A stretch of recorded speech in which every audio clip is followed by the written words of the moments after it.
అంటే రామ్ చరణ్ గారు మీరు ఉన్న సీన్స్ మీ ఇద్దరి మధ్య though it is of a small duration మీ ఇద్దరి మధ్య ఆ బాండ్ మాత్రం సినిమాలో ఆఖరి వరకు మీ ఫీలే కదా, లాస్ట్లో కూడా క్లైమాక్స్లో కూడా మీ షార్ట్లు కట్ చేశారు. That is where all that struggle stemmed. That is where I was very lucky. అది థాట్ వచ్చింది బుచ్చికి, అక్కడ పెట్టడం వల్ల డెఫినెట్గా ఇంకా సాలిడ్గా నిలబడిపోయింది. సాలిడ్గా. ఇందాక నేను చెప్పినట్టుగా మీ క్యారెక్టర్ వల్లే కదా ఆ స్ట్రగుల్ అంతా స్టార్ట్ అయింది. సో అక్కడ రిమైండ్ చేసినట్టుగా అయింది క్లైమాక్స్. బాగా గట్టిగా రిమైండ్, అందులో అంత పెద్ద స్టార్ అట్లా రిమైండ్ చేసుకున్నాడంటే ఆటోమేటిక్ క్యారెక్టర్ పండినట్టే. వాట్ మీ ఇద్దరి మధ్య బాండ్ మీరు అందరితో చాలా మందితో చేశారు ఇప్పుడు సెకండ్ ఇన్నింగ్స్లో. రామ్ చరణ్ గారి గురించి మీరు ప్రత్యేకంగా ఈ పెర్ఫార్మెన్స్ గురించి కానీ లేకపోతే ఆయన క్యారెక్టర్ గురించి పడ్డ తాపత్రయం కానీ చెప్పాలంటే యాజ్ ఎ వెటరన్ యాక్టర్ మీరే ఒకప్పుడు హీరో ప్రాబ్లమ్స్ మీకు తెలుసు, ఏం కామెంట్ చేయగలరండి ఆయన మీద? Comment in the sense what is your analysis, what is your view point on him? మామూలు మనిషిలాగా చేయలేదు అతను, మనిషి కంటే ఎక్కువ చేశాడు అంతే ఒక ముక్కలో చెప్పాలంటే. ఎందుకంటే ఇది ఫిజికల్ అండ్ మెంటల్ హ్యాండ్లింగ్. ఇప్పుడు మెంటల్గా పర్ఫార్మెన్స్ చేయాలి రంగస్థలంలో, పర్ఫార్మెన్స్ ఓన్లీ. దీంట్లో బాడీ పెంచాలి, బాడీ తగ్గించాలి, ఇంకా ఫీల్ అవ్వాలి. పైగా రోజు రోజుకి పెరిగిపోతున్నాడు మనిషి, అంటే యాక్టింగ్లో పర్ఫార్మెన్సెస్ ఇరగదీసేస్తున్నాడు. అఫ్కోర్స్ గ్రేస్ స్టెప్స్ అయితే మామూలుగా లేవు. అది తన బాడీలో గ్రేస్ వేరు, అది చూసేటప్పుడు రిహర్సల్ వేరేగా ఉంటుంది, షార్ట్ అప్పుడు టేక్ అప్పుడు వేరేగా ఉంటుంది. అంటే వాళ్ళు రిహర్సల్ చేసేవాళ్ళు వేరేగా ఉంటారు, తను చేసేటప్పుడు వేరేగా ఉంటుంది, కంప్లీట్గా మారిపోతుంది. సూపర్ బాడీ లాంగ్వేజ్ అది. So is been growing and growing, అంటే పెరగటం కూడా 10x 20x పెరిగిపోతున్నాడు. కొంచెం ఇంప్రూవ్మెంట్ బెటర్ అయ్యాడు అనేది కాదు, ప్రతి దాంట్లో బెస్ట్ అని ప్రూవ్ చేసుకుంటాడు.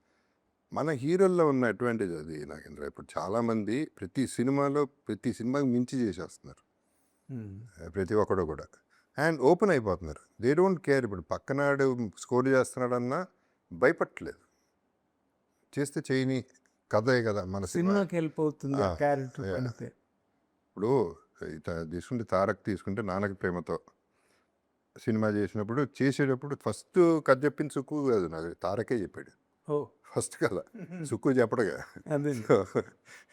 చెప్పడండి పాపం, తను అలాగే చెప్తాడు, పూర్ నెరేటర్ అంటే కదా, తనే ఒప్పుకుంటాడు అది. లండన్లో తారక్ కూర్చోబెట్టి 3 గంటలు వాళ్ళు ఎంత ఇదిగా చెప్పాడంటే, పిచ్చి ప్యాషన్తో చెప్పాడు, కాకపోతే పచ్చిబూతులతో చెప్పాడు. ఇన్ ద సెన్స్ ఆ దొంగనా కొడుకు క్యారెక్టర్ బాబు అని మొదలెట్టాడు, తిడతానే ఉన్నాడు నన్ను ఆ క్యారెక్టర్ని, అంటే అంత ప్రేమించేశాడు క్యారెక్టర్ని. సో తన వల్ల నరేషన్ విన్నాగాలి నేను సినిమా చెయ్యాలా వద్దా, ఇదేంటి మరీ టూ మచ్గా ఉన్నట్టుంది ఈ క్యారెక్టర్ని, భయపడ్డా కూడా. నేను చెక్కుతున్నా, ఏంటి సుక్కు అంటే, సార్ మీరు చేసేయండి సార్ అన్నాడు, అంతే చెప్పాడు. సరే ఓకే చేసేస్తున్నా. సో అండ్ అరవింద్ సమేత అప్పుడు కూడా తను ఓపెన్ స్టేజ్లో అన్నాడు, బసిరెడ్డి గుర్తుంటాడు ఫస్ట్, తర్వాత నేనని. అది టూ బోల్డ్ స్టేట్మెంట్, ఎవరో చెప్పరు. ఇది ఇప్పుడు చేసేటప్పుడు చరణ్ ఇట్లా మాటలంటాం, శ్రీమంతుడు చేసేటప్పుడు మహేష్ బాబు అంటాం, తినేశారు కదా సార్ అంటాం. సో అట్లా ఈ మాటలు లెజెండ్ అప్పుడు బాలయ్య బాబు ఎప్పుడు కూడా ప్రతి నాయకుడు అనేది అది. సో ప్రతి హీరోతో అంత కంఫర్టబుల్ జోన్ లక్కీగా నాకు ఎవరి దగ్గర నుంచి ఏ ప్రాబ్లం ఎప్పుడు లేదు, ఎందుకంటే వాళ్ళకి ఆ థాట్ లేదు. వాళ్ళ పనులు చేసుకుంటూ ఉంటారు, అట్ ద సేమ్ టైం అల్లర్లు, జోకులు, ఫన్ను యాజ్ ఇట్ ఇస్ ఉంటుంది, అవన్నీ కామన్ యాజ్ ఇట్ ఇస్ ఉంటుంది. అది అంటే ఇప్పుడు మీరు చరణ్ గారితో ఇది రెండో సినిమా రంగస్థలం, ఇది కదా. రంగస్థలంలో మీ కాంబినేషన్ గురించి, ఇందులో మీ కాంబినేషన్ గురించి మీరు ఇందాక ఒక్క మాటలో చెప్తున్నారు, ఒక్క మాటలో చెప్పండి. ఈ సినిమా వరకు అన్నా మనిషిలాగా చేయలేదని. అదే నేను రెండో అడుగుతున్నా, రంగస్థలంలో మీ కాంబినేషన్కి ఇప్పుడు కాంబినేషన్కి చరణ్ గారిలో వచ్చిన ఒక ట్రాన్స్ఫర్మేషన్ కానివ్వండి, సీనియారిటీలో వచ్చిన ట్రాన్స్ఫర్మేషన్ ఆస్కర్ నుంచి అంటే same Ram Charan is the same person in spite of all that. Transformation ఏం లేదు, person is the same, level పెరుగుతా అదొకటే ఉంది, యాక్టర్ లెవెల్ పెరిగిపోతా వెళ్తున్నాడు. బట్ ఈ స్టిల్ అంటే రామ్ చరణ్ పిలుపులోనే ఒక వామ్త్ ఉంటుంది, అర్థమైపోతుంది.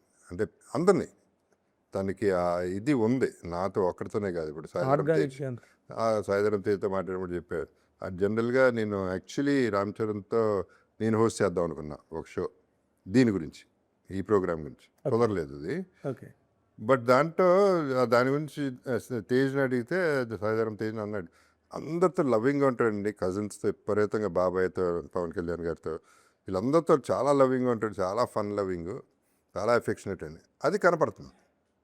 సో అది చాలు. అంటే నేను అవి సో కంఫర్టబుల్ టు కాలు మురయ్యారి, తను బీడీ లాక్కుని నేను కాల్చుకోవటం, తను నా బీడీ లాక్కోవటం, అట తను నన్ను ఊరేయారు అనే రేంజ్లోనే తను ఉన్నాడు. అవును. ఇద్దరు ఎప్పుడు కూడా సరే తిని సీనియర్ ఆర్టిస్ట్ ముందు వచ్చాడు ఇట్లాంటివన్నీ ఏం లేవు, తనకి లేవు, నాకు లేవు. ఎందుకంటే మా ఇద్దరికి కల్మషం లేదు ఈ గొడవ గురించి, ఈ థాట్ లేదు.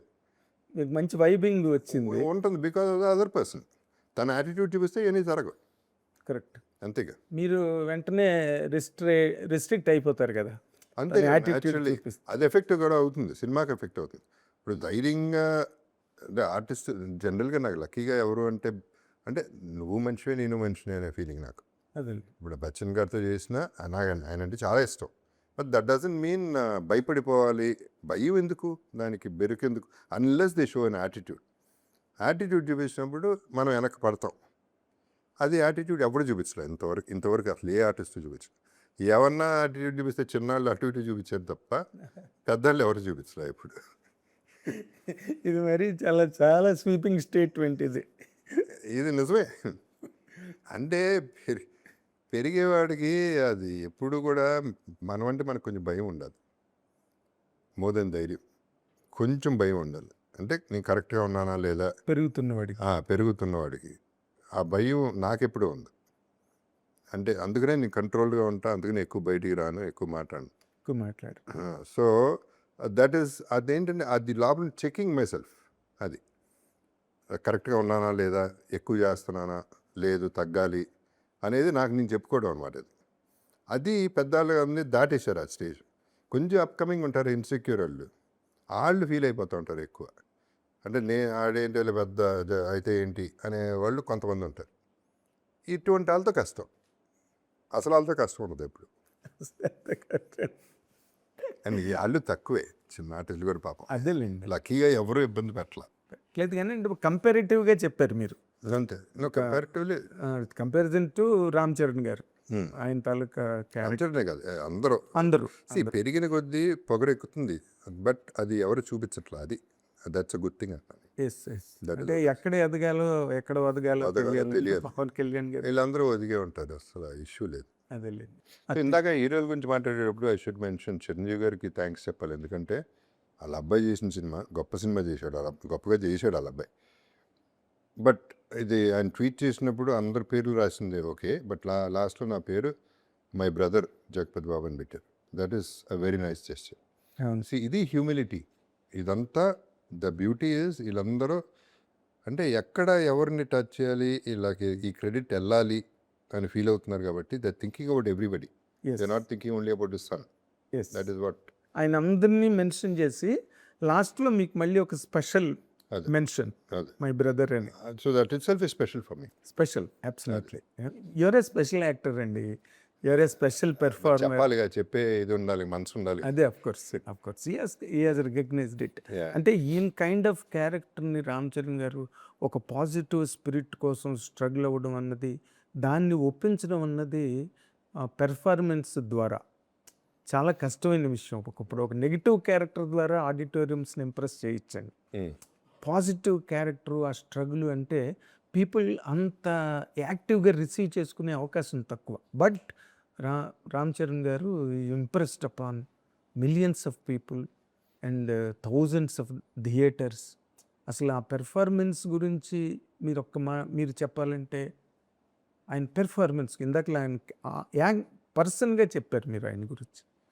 ఇందులో పెర్ఫార్మెన్స్ గురించి మీరు మాట్లాడాలంటే అంటే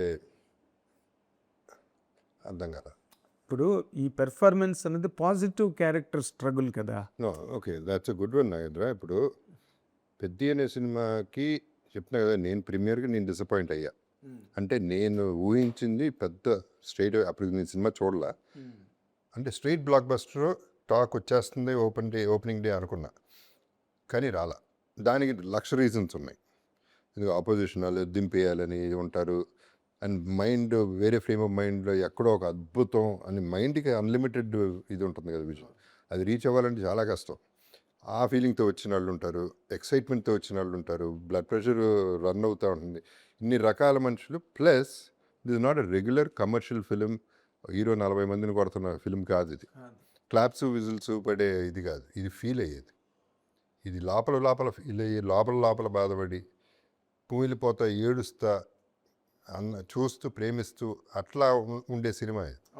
సో అట్లా అందరూ హీరోల్లాగా హ్యూజ్ క్లాప్స్, థియేటర్ ఎగిరిపోయింది, థియేటర్లో సౌండ్ మోగిపోయింది అనడానికి లేకుండా పోయేపాటికి అంత బాగాలేదు అనేది ఒక్క ప్రీమియర్కి వచ్చింది. ఆ తర్వాత నుంచి అప్పుడు నేను డిసప్పాయింట్ అయ్యా. తర్వాత చూస్తుంటే కామన్ ఆడియన్స్ ఎప్పుడు స్టార్ట్ అయ్యారో అప్పటి నుంచి క్లారిటీ వచ్చేసింది. ఓకే, క్లారిటీ కామన్ ఆడియన్స్కి అసలు ఆడియన్స్కి నచ్చింది అనేది అయిపోయింది. అక్కడితో క్లోజ్. మేము